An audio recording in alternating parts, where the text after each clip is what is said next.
Hi, everyone. Pastor Don Smith here. Welcome to the Talk About It podcast, where we take relevant topics with a biblical point of view and we talk about it. You know you want to, and so do I. Let's talk about it. Oh my goodness, everyone. Here we are back in season 2 with episode 4 of Talk About It. This season, as you are aware, we are talking about spiritual warfare. Hey, listen, if this is your first time listening to the podcast, you know what we need you to do? We need you to hit pause, go back, start in season 1, listen to all of our episodes up to this point. We'll wait for you. Go ahead. Hit pause, start over, because all of it is worth it.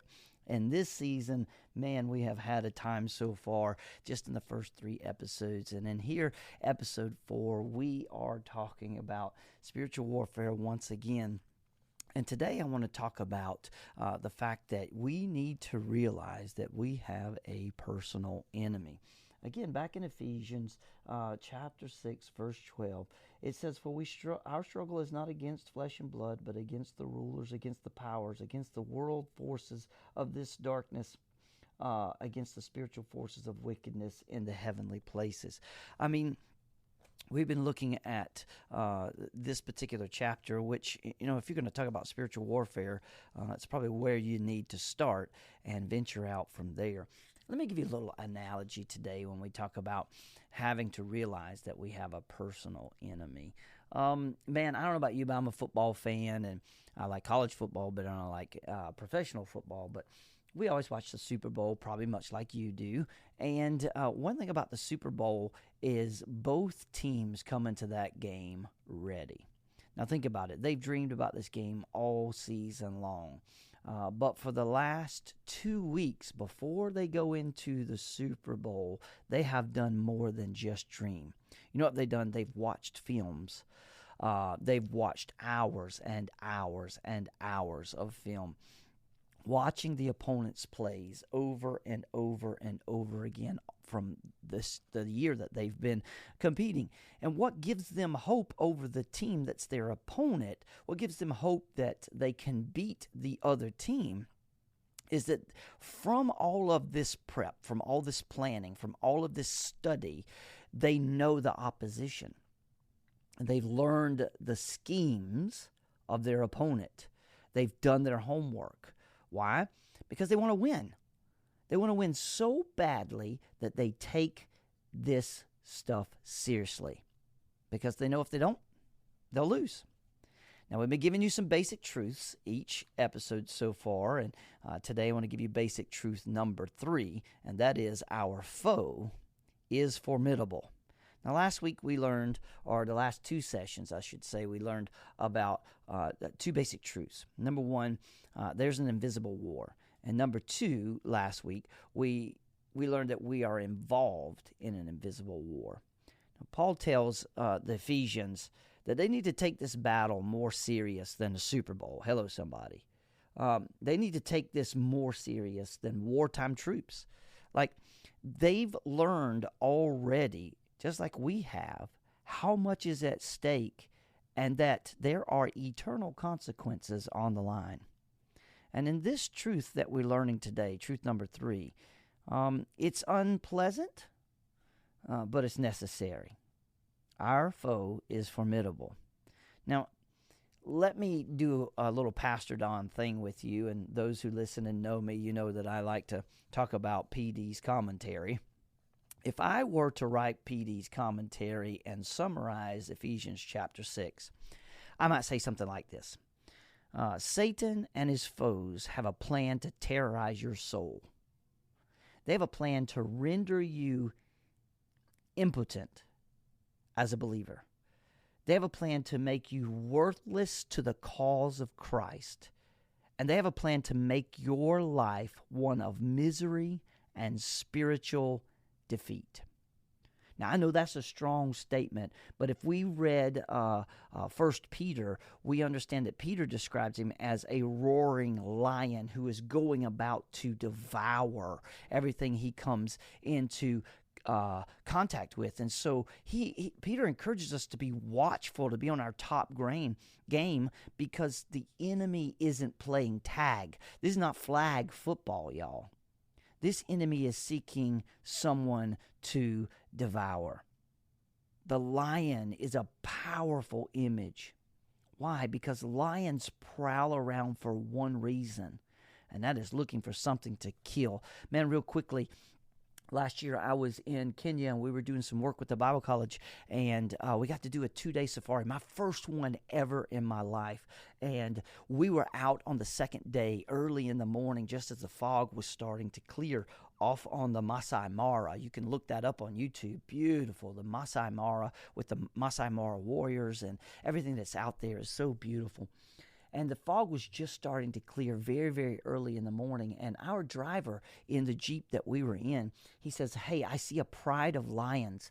I'm going to drive in front of them and see if they will walk right around us." I said, "You're going to do what?"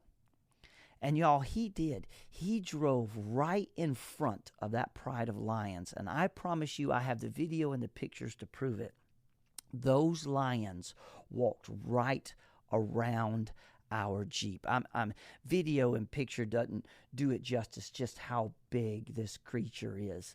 And one of them sat down right next to our Jeep. And I promise you, I thought that lion was going to jump into the Jeep with us. And I thought, if he does, that's over, right?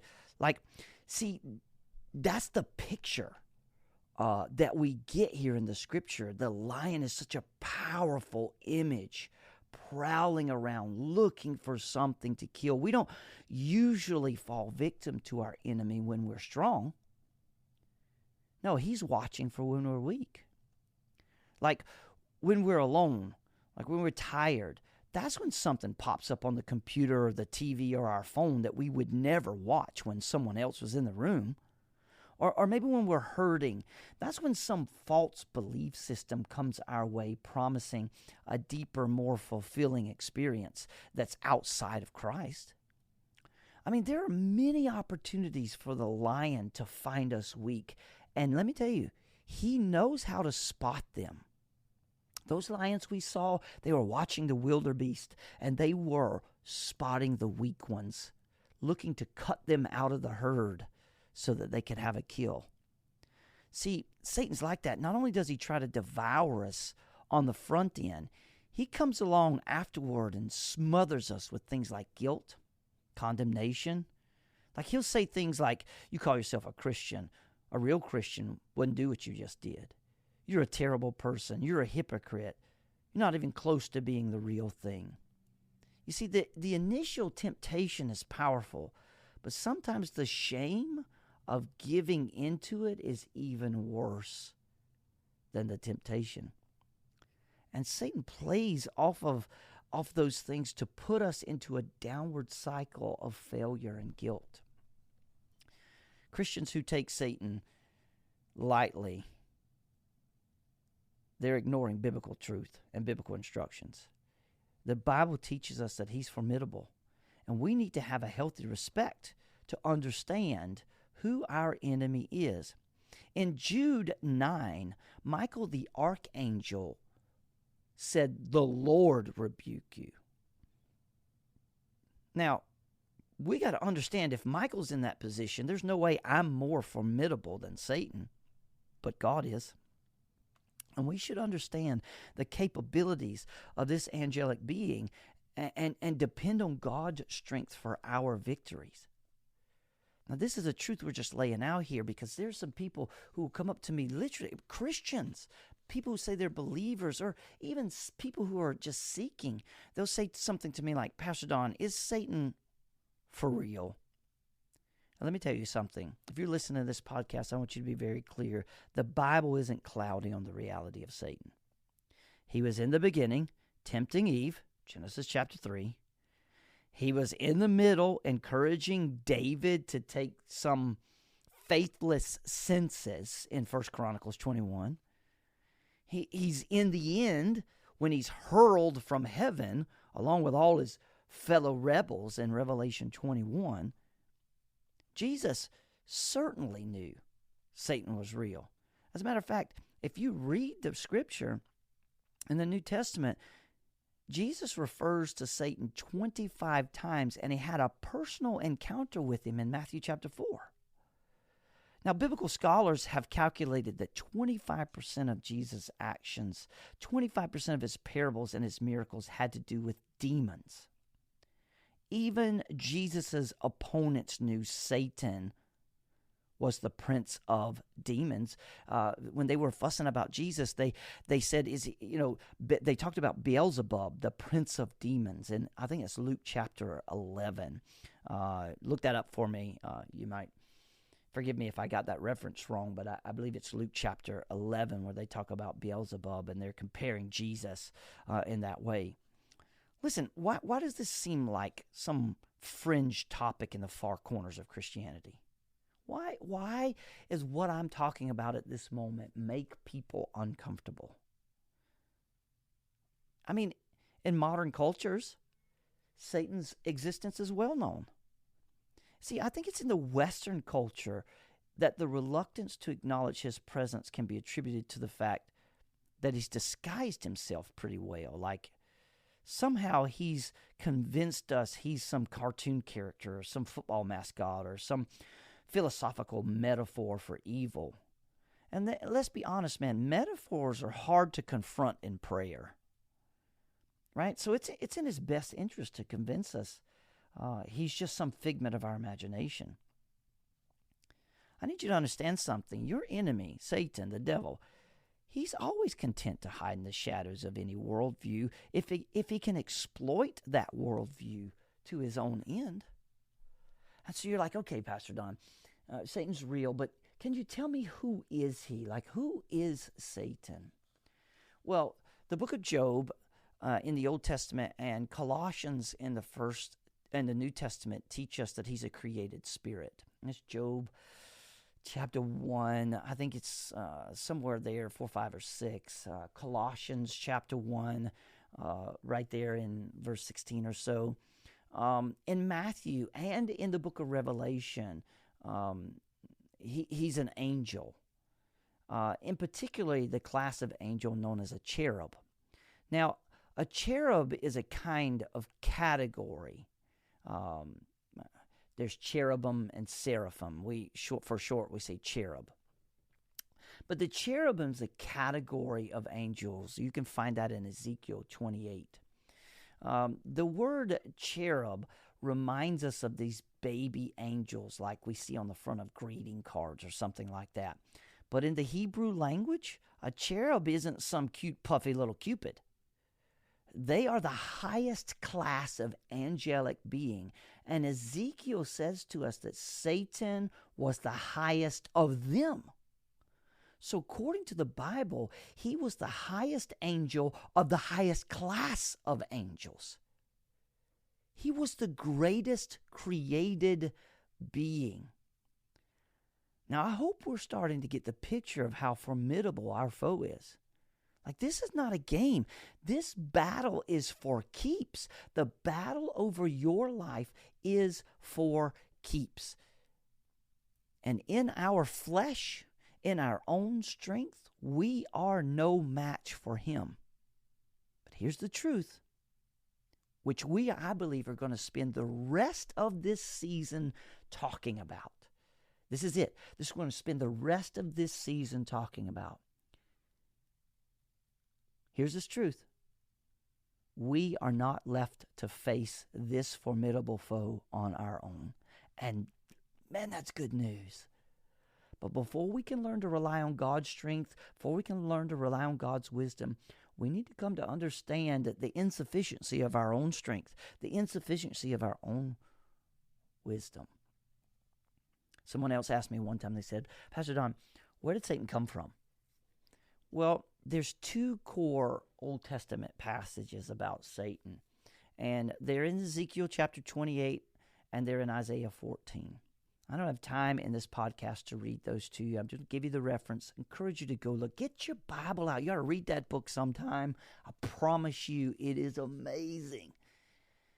Two core Old Testament passages about Satan. Ezekiel 28, Isaiah 14. And each of them speaks of a historical figure. Ezekiel speaks of this character, the king of Tyre. And Isaiah speaks of this character, the king of Babylon. Now, what you have to understand is that those historical figures are windows into the true spiritual force behind them. Remember, we talked about that last time. We said, you just look past what's in front of you and see what's actually happened. Everything in the physical is a reflection of what's going on in the spiritual. Now, through these scriptures, Ezekiel 28, Isaiah 14, and some other supporting scriptures, we can see that Satan was created perfect. That's Ezekiel 28, verses 12 through 13. We can see that he had a heavenly state. That's Jude 6. We can see that he was literally the guardian of God's glory. That's Ezekiel 28:14. And according to Ezekiel, he had more power than anyone in the universe but God. And that, my friends, is the attribute that led to his fatal flaw. We call it pride. Isaiah 14:13 and 1 Timothy 3. Listen, that isn't consistent with our view of a guy in a red suit holding a pitchfork, is it? See, the Satan of the Bible is a very intellectual, beautiful being. His beauty and his power led to his prideful ambition. And he got so full of himself that he wanted to be God. And he made a conscious, purposeful choice, the kind of decisions we're all responsible for. Hebrews chapter 1, verse 13, James chapter 1, 12 and 13. Satan's prideful rebellion is characterized by the 5 I will statements in Isaiah 14. I think it's verse 13 through 14. You can read them. I'll exalt my throne above God's. I'll be like God's. Those I will statements that he makes there in Isaiah 14. When the Bible speaks of Satan, it doesn't do it in passing comments or figures of speech. Let me tell you something. Listen to me very clear today. Satan is not a metaphor. He is a powerful angel who committed treason against his creator. He convinced 1/3 of heaven to follow him, and now he seeks to destroy all that is good and God ordained in this world. And you are included in that. His strategy, ever since the fall of man, has been to tempt us with the same agenda he had, to be like God. Remember what? He plainly does that. Early on in the scriptures, the sin in the garden, remember what he told Eve? She could be like God. And the truth is, we can never be on equal terms with God. There's one creator, and everything else is a creature. There's one creator, and everything else is a creature, including Satan. And so, therefore, every created creature has to bow to the authority ultimately of its creator. Hello, somebody. We going somewhere. I'm going to need you to stay tuned. But like I said, at the end of each one of these talks, we're gonna do some personal applications this time. What about you? Intellectually, a lot of Christians believe in Satan and demons, but that belief doesn't sink into their spirit. When we start to process this information, are you starting to see some areas of spiritual conflict in your own life? Like, does this conversation cause you to want to live with a deeper sense of urgency? Man, I hope it does. Awareness makes us sober. Let me put it this way. Awareness makes us alert. Awareness makes us always conscious that there is an adversary who is prowling around seeking to kill, steal, and destroy. And we know that he wants to destroy those who believe in God and blind those who don't. Man, that's powerful stuff for today, isn't it? Boy, I need you to grab a hold of this truth today. right? I need you to understand as we walk through this thing, okay, just what is happening in the world that we live in. You have a personal enemy. That's the truth you need to realize today. And you need to begin to pay attention to his schemes, who he is, and how he operates. When you do that, your eyes are going to begin to be opened to what's going on. Man, I hope that you enjoyed that today. Do me a favor. Do all the things. Why don't you like, subscribe, share. Tell everyone you know, hey, Talk About It's got a program called Spiritual Warfare. You should give it a listen. Hey, man, I love that you're here. Thank you for all your support. God bless you, and I'll see you on the next episode.